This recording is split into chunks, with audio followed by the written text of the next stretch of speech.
All right. Hello, everyone, and welcome to Eldest Daughter Saves the World. This is actually my first episode with a guest. I am Coach Laura. If we haven't met yet, welcome.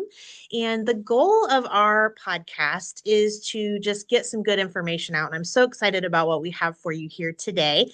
I have my dear friend and accountant extraordinaire, Cheyenne Reed, with us today. So, hi, Cheyenne. How are you?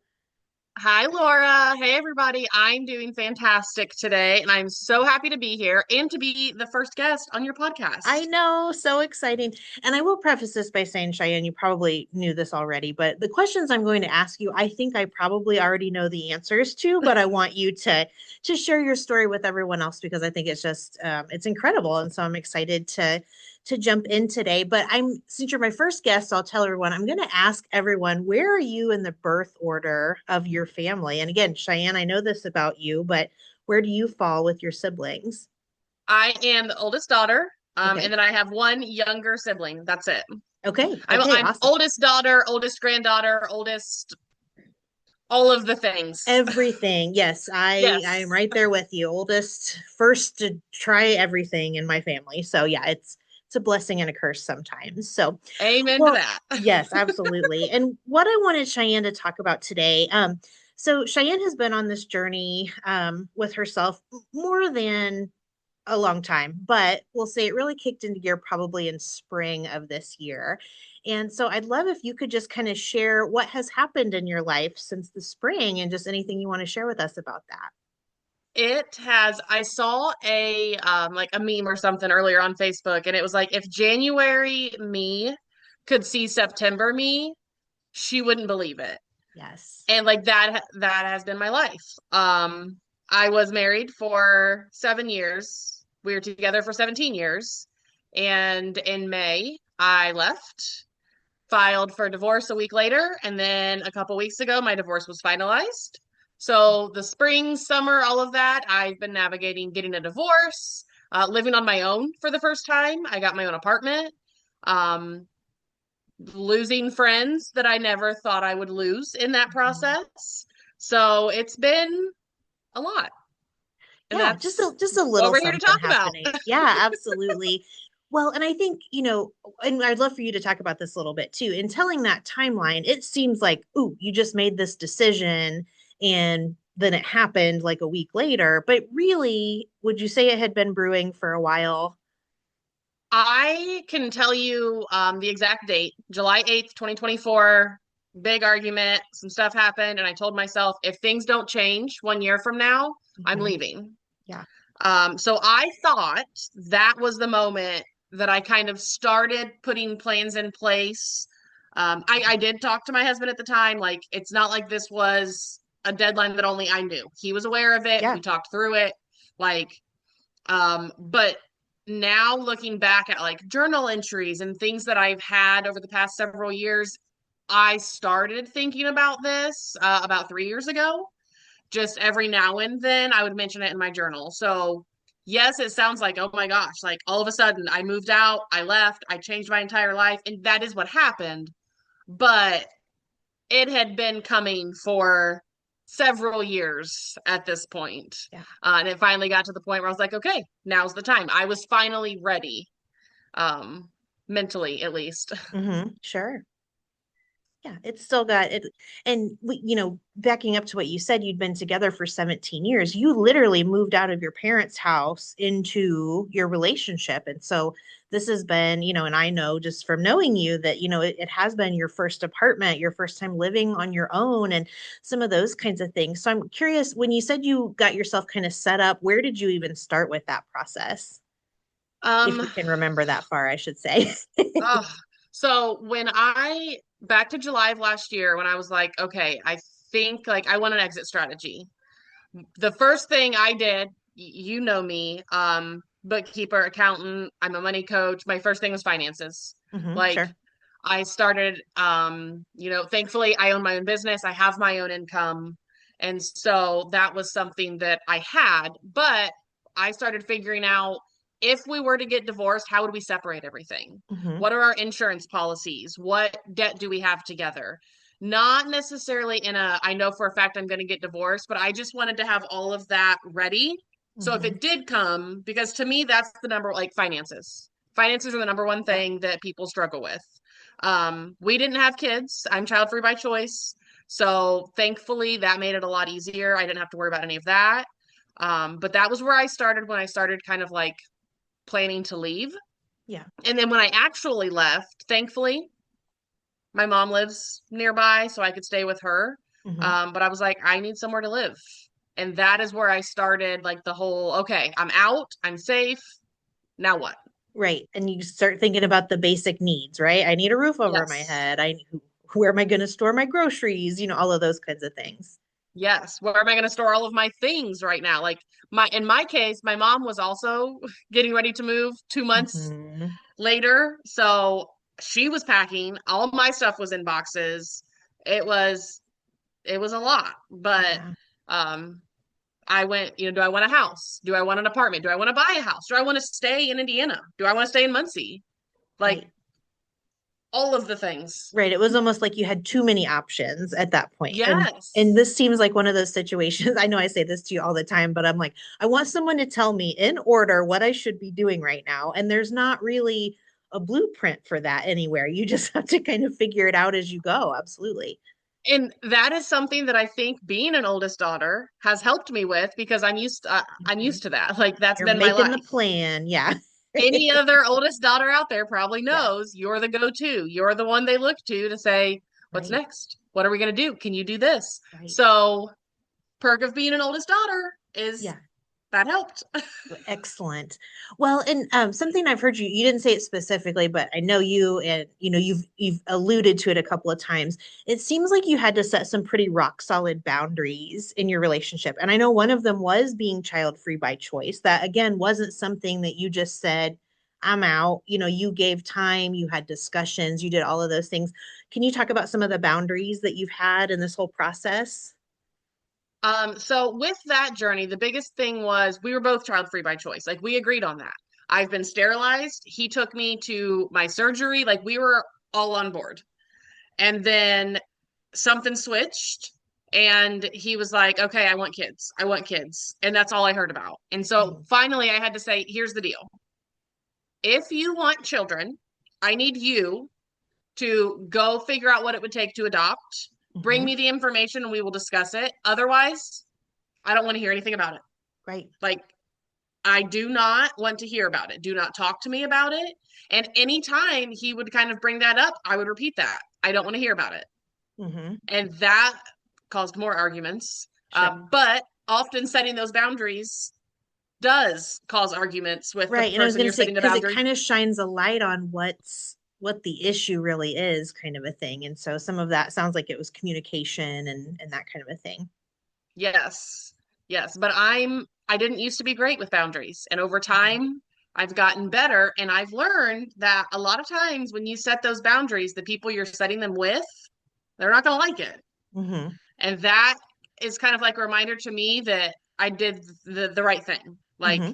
I set the boundary for a reason and they're resisting that for a reason. So my boundary's doing its job.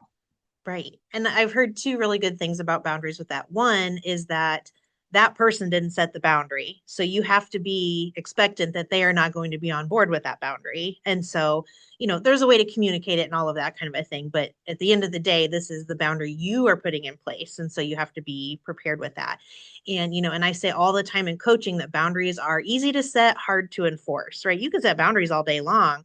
But if you were all of a sudden like, okay, well, let me research adoption for you, that kind of a thing. That would have been just scuffing your boundary out of the sand and, not having it at all. So I like that you really kept that boundary. And Yep. did you have to set any boundaries with yourself after you left kind of a thing? Were there things that you really had to not let yourself do? Um, this might sound a little stalkerish, but there's a lot of like where we lived before, it's you don't just drive by. Like Hmm. it's you can't just casually Sure. drive by. So I wanted to drive by. I wanted to go out there and I wanted to drive by and see what he was up to and who was over there and what my house looked like.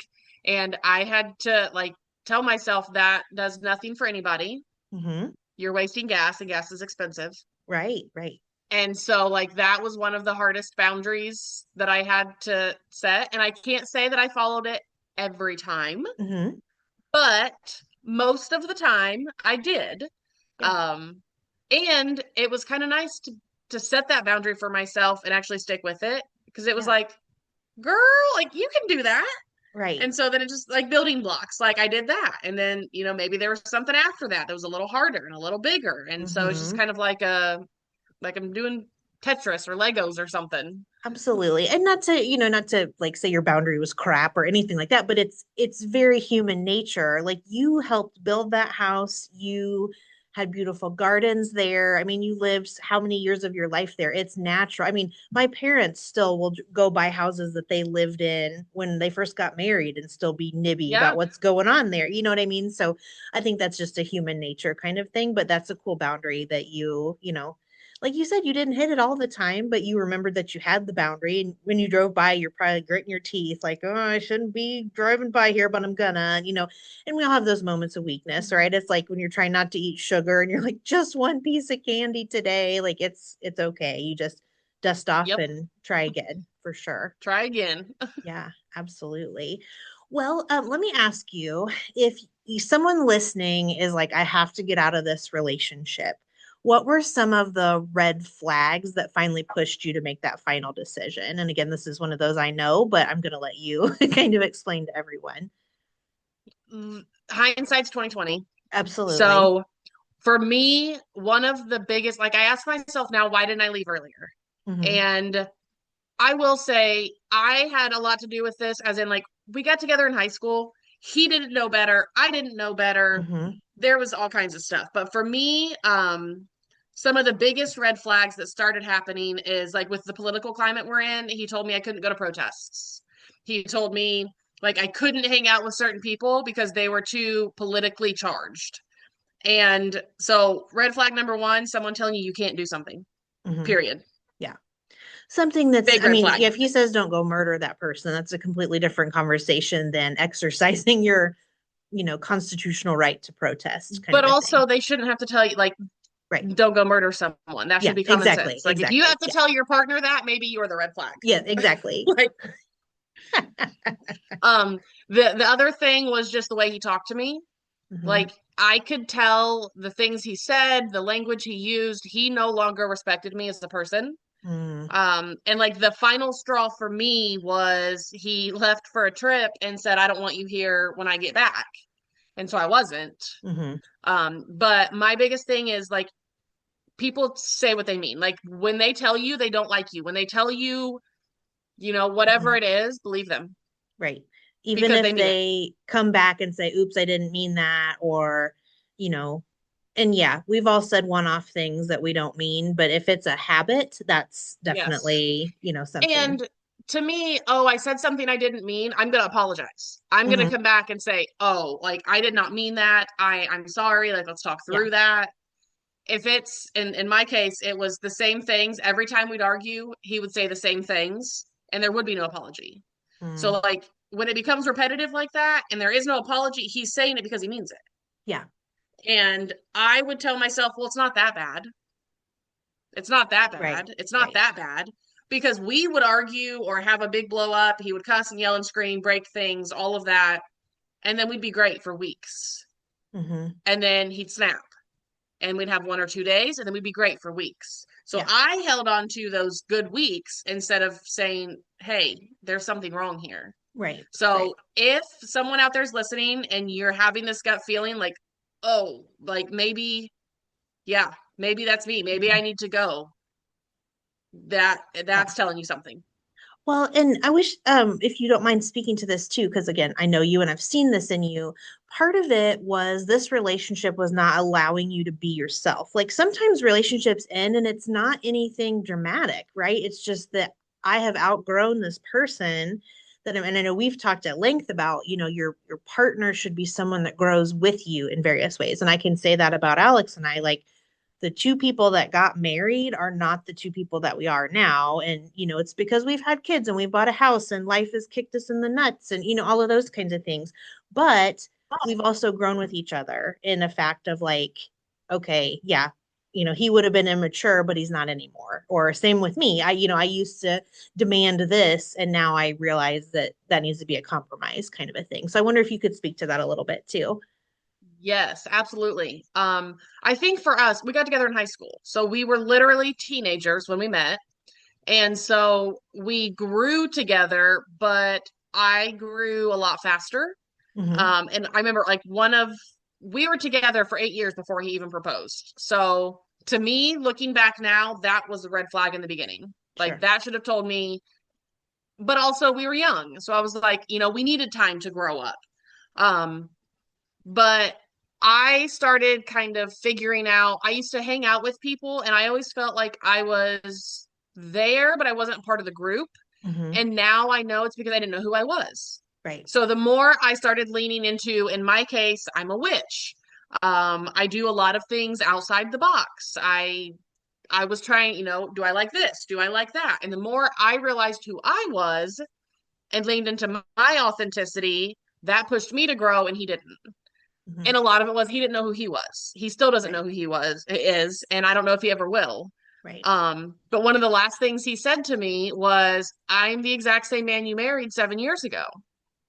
And I said, "That's why we are where we are. Like that's Hmm. part of the problem. You should not be the same person you were 7 years ago. Right. I mean, qualities of you, yes, but you should Yes. always be growing and changing and evolving. And Right. your partners, whoever, like, should all do that with you.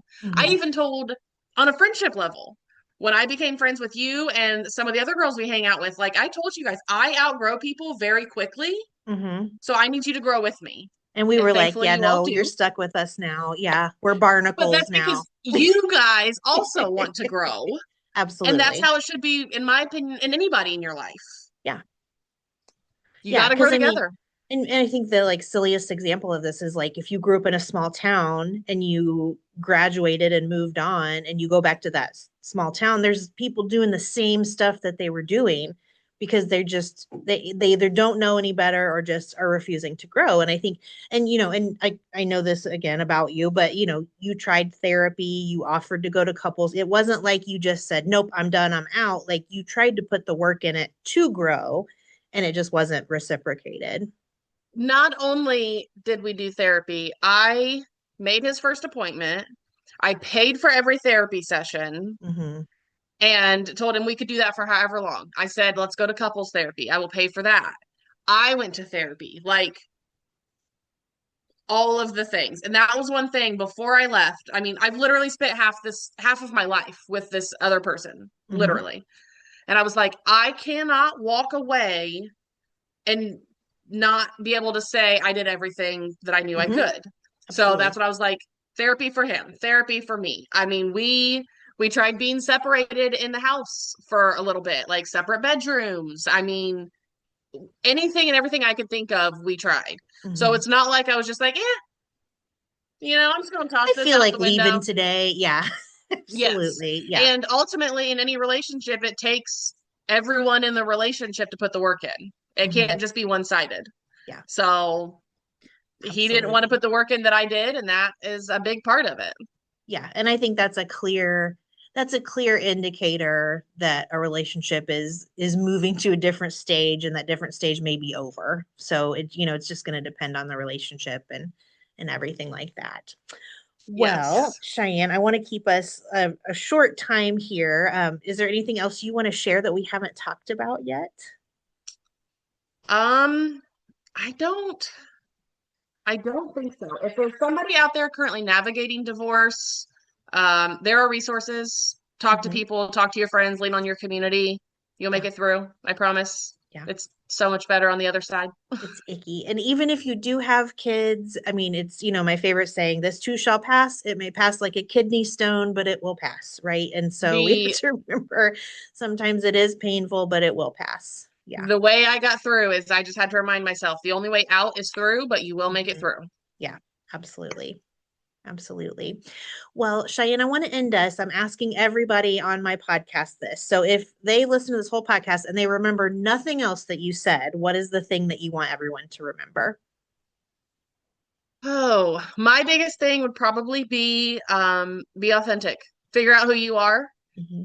and you're gonna have to do hard things to Yeah. figure out who you are, but I promise you, once you start living authentically, you figure out who you are, you start working towards that, you will find your people and they will love you for it. Hmm. I promise. Absolutely. 100%.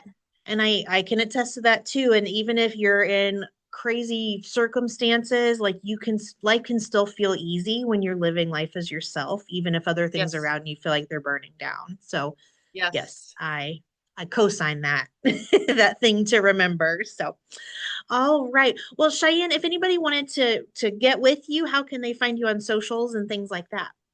I'm on Instagram, The Witchy Bookkeeper.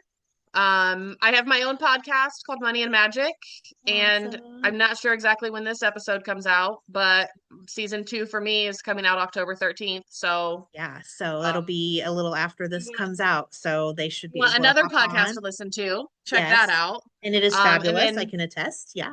my business is Abundance Alchemy. So, website, Facebook, all that stuff. Find me anywhere. If you can't, Awesome. reach out to Laura and she can find me. Yeah. I mean, you're very active on socials, so you're easy to find for sure. So Yes. yeah. All right. Well, thank you so much, Cheyenne. This has been wonderful. I appreciate you sharing, not the most fun topic ever to talk about, but I think it's really going to be helpful to some folks and those icky relationships that just feel like an itchy shirt, right? And Yes. that's what sometimes things become. So yeah. Yep. All right. Well, thank you. We'll see everyone soon. Thanks for listening. Bye. Bye.